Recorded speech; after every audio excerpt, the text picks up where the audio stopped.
اور آ کر کہا کہ اے ام معبد، یہ گھر کی کیفیت بدلی ہوئی، اتنا دودھ کہاں سے آیا؟ تم بھی بڑی خوش نظر آ رہی ہو۔ تو ام معبد کہتی ہیں کہ کمال ہو گیا، آج ایک مبارک ہستی گھر میں آئی تھی اور انہوں نے ہمارے گھر میں قدم کیا فرمایا، گھر ہی روشن ہو گیا، بکری نے بھی دودھ دینا شروع کر دیا۔ تو ابو معبد کہتے ہیں بتاؤ تو صحیح وہ مبارک تھے کیسے، وہ دکھنے میں کیسے تھے؟ میٹھے اسلامی بھائیوں، میں بڑی کمال کی بات کہنے جا رہا ہوں۔ ایک گاؤں کی عورت ہے، ایک خیمے والی خاتون ہے، راستے والوں کو سامان بیچنے والی خاتون ہے، جس کو کوئی نہیں جانتا تھا۔ ام معبد نے جو نبی پاک کا حلیہ بیان کیا نا، آج بھی وہ سیرت کی کتابوں میں موتیوں کی طرح جگمگا رہا ہے۔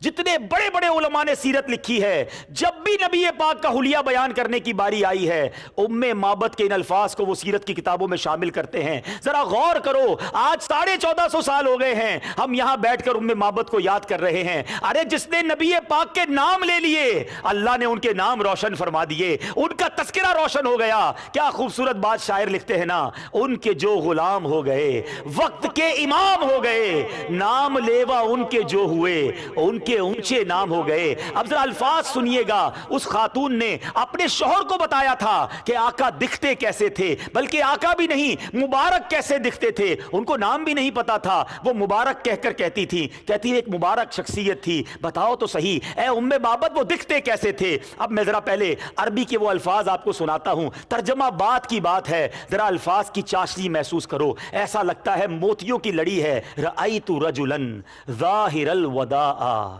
کہتی میں نے ایک ایسی ذات دیکھی ہے جن کا حسن نمایاں تھا، ابلج الوجہی، جن کا چہرہ خوبصورت اور ان کی تخلیق بڑی عمدہ تھی۔ ام معبد کہتی ہیں ان کی آواز میں قدرتی ایکو تھا، گونجدار آواز تھی۔ فرماتی ہیں وفی عنقہ سطع، گردن چمکدار تھی، وفی لحیتہ کثاثا، آنکھیں بند کرو، جانے جانا کا تصور تو کرو، میرے آقا دکھتے کیسے تھے؟ کہتی ہیں وفی لحیتہ کثاثا، داڑھی مبارک ان کی بڑی گھنی تھی، ازج عقرن، دونوں ابرو باریک اور ملے ہوئے تھے، ان صمت فعلیہ الوقار، جب وہ خاموش ہوتے تو پر وقار ہوتے، وَإِن تَكَلَّمَ سَمَاءَ وَعَلَاهُ الْبَهَا، جب گفتگو فرماتے تو چہرہ پر نور اور رونق والا ہو جاتا، اجمل الناس وَأَبْهَاهُمْ مِن بعید، اگر آقا دور بھی ہوتے تھے نا تو دور سے بڑے پیارے دکھتے تھے اور سب سے زیادہ الگ دکھتے تھے، اور قریب آتے تھے تو حسن میں اور اضافہ ہو جاتا تھا۔